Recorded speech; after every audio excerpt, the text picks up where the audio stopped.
at upang magbigay ng tulong at suporta sa pag-aaral ng mga estudyante sa Banawe, Ifugao, namigay ng mga gamit pang-eskwela ang mga tauhan ng 2nd Ifugao Provincial Mobile Force Company. Yan ay sa pamamagitan ng isang school-based outreach program. Pasyuhuman Melba Langbis sa ulat.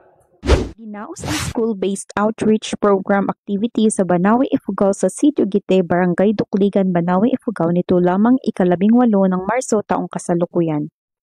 Ang aktibidad ay inisyatiba ng 2nd Ifugao Provincial Mobile Force Company, katuwang ang mga opisyal ng nasabing barangay, mga guro, magulang, women's organization at mga faith-based group.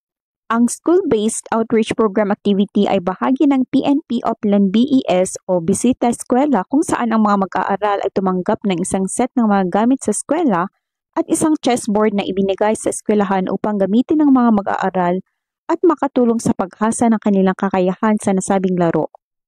Bahagi ng aktibidad ang pagbibigay ng lectures sa mga paksa tungkol sa VAUSI, Anti-Illegal Drugs, Anti-Terrorism at PNP Patrol Plan 2030. Nagsagawa rin ng feeding program at libreng gupit sa mga mag-aaral kaugnay sa Pulisco Barbero Co program ng nasabing unit. Maliban dito, tulong-tulong din ang mga kalahok na nagtanim ng 35 nara at mahogany seedlings sa paligid ng eskwelahan.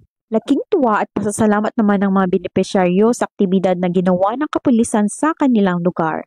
Ang inisyatibong ito ay nagpapakita ng isang tunay na pagkalinga at pagtulong upang bigyang suporta at makapagpahatid ng serbisyong nagkakaisa sa mamamayan tungo sa bagong Pilipinas. Mula dito sa Trinidad, Benguet, ako ang inyong PNN correspondent Patrolwoman Melba Langbis, alagad ng batas, taga-taguyod ng Balitang Pulis.